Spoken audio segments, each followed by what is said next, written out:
A teenage girl sits alone at a piano, pouring her entirely broken heart into a single, simple song. Within just a few days, that one track absolutely shatters every global record, completely rewriting the rules of modern pop music. So how exactly did a young, polished television actor transform into the raw, defining voice of an entire generation? Welcome to Learning English with Rassa. Let's dive right into this explainer, shall we? Olivia Isabel Rodrigo was born back in 2003 in Merida, California, and she grew up in the quiet suburban city of Temecula.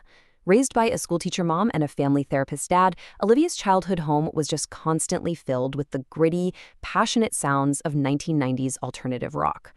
Growing up as a biracial Filipino-American, she sometimes felt a bit out of place, and she later admitted to struggling with that really intense pressure to fit in. But those early years, surrounded by diverse cultural influences and a steady diet of classic alt-rock, well, they really planted the seeds for the highly eclectic musical style she would eventually share with the whole world. Like so many child actors, Olivia's professional journey actually kicked off under the bright lights of the television industry. At just 12 years old, she landed her first major role, eventually starring in the hit series Bizaardvark and later on High School Musical, the series. On screen, she was this shining, cheerful star, but internally, she was experiencing a deep, growing struggle. She felt an overwhelming need to be completely authentic, yet she was operating inside this highly controlled, super polished environment where she often felt she just didn't truly belong. She didn't want to just recite lines written by older executives. She desperately wanted to tell her own stories. Fast forward to 2020, right at the height of a global pandemic, and she made a truly monumental decision, stepping entirely away from that predictable path of a teen actor. She signed a recording contract with Geffen Records. But here's what made this deal so absolutely crucial. At just 17 years old, Olivia made a brilliant, highly calculated business demand. She insisted on owning her master recordings. This gave her total creative and financial control over all her future work. I mean, in an industry literally known for exploiting young talent, a teenager demanding to own her copyright was a bold and truly unprecedented move. She was setting the stage for something massive. And then came the song that literally stopped the world. On January 8, 2021, Olivia released her debut single, Driver's License, a minimalist piano ballad she co-wrote with producer Dan Negro. As you can see, she simply thought a tearful drive through the suburbs might make a good song. Well, she was wrong. It made history. The raw, unfiltered, vulnerable emotion of that track just struck a nerve instantly. Within its very first week, it shattered streaming records globally, sitting right at the top of the Billboard Hot 100 for 8 straight weeks. Her rise from a teen actress to a global superstar wasn't just fast, it was absolutely meteoric. But chart records really only tell part of the story. Olivia didn't just write catchy pop songs. She became a mirror for her peers. Through her critically acclaimed albums, Sour and its massive follow-up, Guts, she managed to powerfully articulate the complex anxieties of Generation Z. She sang openly about the insecurity of comparing yourself to others online, the deep frustration of mental health struggles, and the messy, really unglamorous reality of growing up in an uncertain world. She gave shape to fears her audience couldn't always name, effectively transforming her own personal diaries into generational anthems. Now, this deeply personal connection extended far beyond her lyrics. What's really interesting is how she visually presented herself to the world. Olivia embraced a unique fashion sense that perfectly matched her music, which was this awesome blend of Y2K nostalgia, edgy pop-punk, and elegant old Hollywood glam. As she once told Vogue, she looks for pieces that are funky and weird. Through her incredibly smart, highly relatable use of TikTok, she built a massive brand by simply being herself. Whether she was wearing chunky platform boots, vintage slip dresses, or fuzzy crop tops, her visual identity helped cement her status as a fiercely authentic cultural icon. By fearlessly blending those older aesthetics with modern sensibilities, Olivia actually became a vital bridge between musical eras. She effortlessly remixes influences from iconic older artists like Paramore, The Breeders, and even The Cure, wrapping them into a modern pop-rock production. By generously sharing her influences and treating all music as one giant, inspiring bucket, she opens up a whole world of musical history for her younger fans. Because of artists like her acting as a gateway, classic sounds and alternative rock traditions continue to endure and find incredible new life with millions of young listeners today. Beyond the music and the fashion, though, Olivia clearly recognized the immense power of her platform. She stepped firmly beyond the recording studio to actively advocate for causes she deeply believes in. Back in 2021, she actually visited the White House to spearhead a youth vaccination campaign. Later on, she launched the Fund for Good, which is a global charity initiative aimed at building an equitable future for women and girls, specifically focusing on reproductive rights and preventing gender-based violence. She was no longer just singing about teenage heartbreak. She was out there fighting for her generation's political and social future.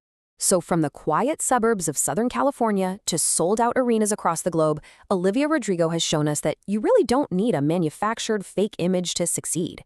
She has proven beyond the shadow of a doubt that raw honesty and emotional openness are the ultimate professional strengths. Her music manages to perfectly encapsulate the beautiful, painful mess of growing up today. She is so much more than just a chart-topping singer. She is a once-in-a-generation phenomenon whose story reminds us that the absolute most powerful tool you possess is your own authentic voice. All right, now let's step back for a second and look really closely at the language that built this story. Welcome to our vocabulary masterclass. We are going to begin with the adjective meteoric. It is pronounced meteoric. It means very rapid and spectacular. The word comes directly from the noun meteor. Think of a shooting star blazing incredibly quickly and brightly across the night sky. Now, while the word rapid just means fast, meteoric means something is both incredibly fast and spectacularly successful. Let's take a look at 3 ways to use this in context. Sentence 1, her transition from a teen actor to a global pop star was a meteoric rise. Sentence 2, the song achieved meteoric success, breaking streaming records in just a few days. And sentence 3, following a meteoric debut, she had to quickly adapt to the pressures of intense fame. Notice here how we use meteoric to describe not just the speed, but the absolute blinding brightness of her success in our story. Next up, we have the adjective unprecedented. It is pronounced unprecedented. This one means never done or known before. The etymology here is actually quite simple. The prefix un means not, and precede means to come before. So quite literally, nothing came before it. While rare means something just doesn't happen very often, unprecedented means it has absolutely never happened before in history. Here are 3 examples directly from our story. 1. A 17-year-old demanding to own her master recordings was an unprecedented move in the industry. 2. The album received unprecedented attention for a debut release. And 3. She experienced an unprecedented level of global fame overnight. In every single one of these sentences, this word emphasizes that her bold business savvy and the fame that followed totally shattered all previous historical examples. Our third word today is vulnerable. It is pronounced vulnerabul. It means being open to emotional or physical exposure. It actually comes from the Latin word vulnere, which means to wound. Now, this is a really crucial distinction for you to know. While weak implies a physical lack of strength, in modern English, being vulnerable often signifies deep emotional bravery. It is the absolute courage to show your true, unguarded self to the world. Let's read these examples together. 1. Her vulnerable songwriting allows fans to connect deeply with her pain. 2. It takes courage to be so vulnerable and share your darkest secrets with the world. 3. The piano ballad felt raw, exposing a highly vulnerable side of the artist. Right here, vulnerable actually functions as a strength, describing the raw, beautiful honesty of her confessional lyrics. Word number 4 is the verb articulate. It is pronounced articulate. It means to express an idea fluently and coherently. It originates from the Latin word articulare, which means to divide into joints. Think of it like connecting different ideas smoothly together. While to speak is simply producing words from your mouth, to articulate is to take complex, messy feelings and express them with perfect, crystal-clear clarity to others. Let's review these sentences. 1. She was able to articulate the complex anxieties of Generation Z perfectly. 2. It is difficult to articulate the intense pressure of social media expectations. 3. Through her lyrics, she articulates the universal pain of a first heartbreak. Notice how articulate shows her highly unique ability to successfully give a clear, understandable voice to the hidden fears of her peers. Next up on our list is authentic. It is pronounced authentic. This means genuine, real, and completely true to one's own personality. It comes from the Greek authentikos, meaning principle or genuine. The distinction here is super important. While accurate means something is factually correct, authentic means it is deeply genuine on a personal, deeply human level. Let's check out the examples. 1. Fans love her because her presence on social media feels completely authentic. 2. She built an authentic connection with her audience by sharing her real, everyday struggles. 3. Instead of a manufactured pop persona, she chose to present her authentic self. These sentences really highlight exactly why her highly relatable TikTok presence builds such a genuine, tight bond with her fans. Our sixth word is eclectic. It is pronounced eclectic. It means deriving ideas, style, or taste from a broad and incredibly diverse range of sources. The Greek root eklektikos literally means selective. So while diverse just means showing a great deal of variety, eclectic describes a carefully selected mixture of completely different elements that have been intentionally brought together. Listen to these examples. 1. Her eclectic fashion sense blends early 2000s punk with old Hollywood glamour. 2. The album features an eclectic mix of acoustic ballads and heavy rock guitars. 3. She draws inspiration from an eclectic group of musical heroes. We use eclectic right here to directly describe her brilliant, highly intentional blend of Y2K fashion, pop punk, and vintage styles all mashed into one. Word 7 is the verb encapsulate.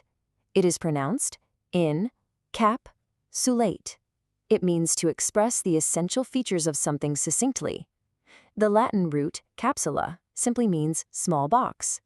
This is cool because while summarize just means to give a brief statement of the main points, to encapsulate is a really beautiful visual metaphor. It means capturing a massive, complex concept perfectly inside a tiny, neat little container. Read these 3 sentences with me. 1. Her latest record perfectly encapsulates the awkwardness of growing up. 2. That single song manages to encapsulate the collective anxiety of an entire generation. 3. A good diary entry can encapsulate the exact emotion you felt that day.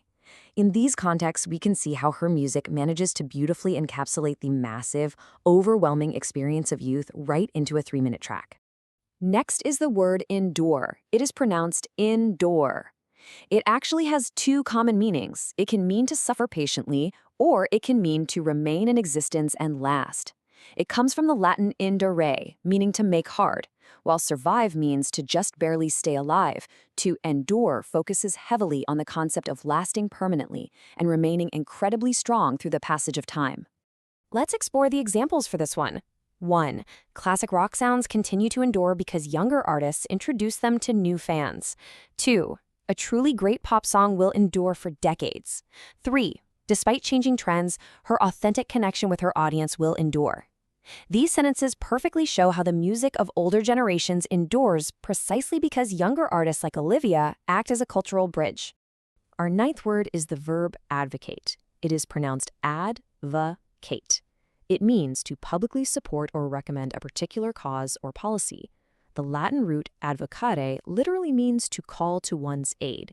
The key difference you need to know here is that while support can happen completely privately, to advocate means to be highly active, vocal, and publicly champion a deeply held belief. Let's read these examples. 1. She uses her massive global platform to strongly advocate for reproductive rights. 2. The artists travel to the Capitol to advocate for youth healthcare initiatives. 3. Through her charity fund, she advocates for a more equitable future for young women.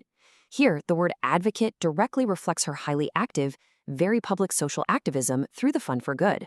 Finally, we have the word phenomenon. It is pronounced phenomenon. It means a remarkable person, thing, or event. It actually stems from the Greek phenomenon, which means a thing appearing to view. Now, while an event is just something normal that happens, a phenomenon is an extraordinary, totally spectacular occurrence that absolutely defies all normal expectations. Let's read our final set of examples together. 1. Her transformation from a television actor into a worldwide pop phenomenon was incredible. 2. The viral success of her debut track was a true cultural phenomenon. 3. She is not just a singer, she is a generational phenomenon. This word perfectly frames her massive, unbelievable transition into a worldwide cultural powerhouse. All right, let's quickly recap how these powerful words map onto Olivia's story. Her meteoric success, that rapid, blazing climb to the top we talked about, was fueled by an unprecedented business demand to own her creative rights, which was something never done before by someone so young. She captured our hearts by being remarkably vulnerable, showing real emotional bravery instead of just hiding behind a polished fake facade. And this allowed her to perfectly articulate or clearly express the messy feelings of her peers, cementing an authentic, genuinely real relationship with her huge fan base. Continuing our recap, she built her whole image through a super eclectic mix of styles, intentionally blending vintage, punk, and modern pop. Her music continues to encapsulate, to perfectly capture in a tiny musical box what it means to grow up today. Because of this, her influence will undoubtedly endure and last through the ages. But she also uses this lasting power to actively advocate and publicly champion women's rights, proving why she is far more than just a pop star. She is a true cultural phenomenon. Now, let's explore a highly practical moral idiom that will really elevate your conversational English. The phrase is, "The world is your oyster." It means you are in a position to take all the opportunities that life offers. Basically, everything is possible for you. Think about the logic behind this cool metaphor. An oyster is a tough, hard shell, right? But if you have the right tools and the drive to open it, you might find a precious, beautiful pearl inside.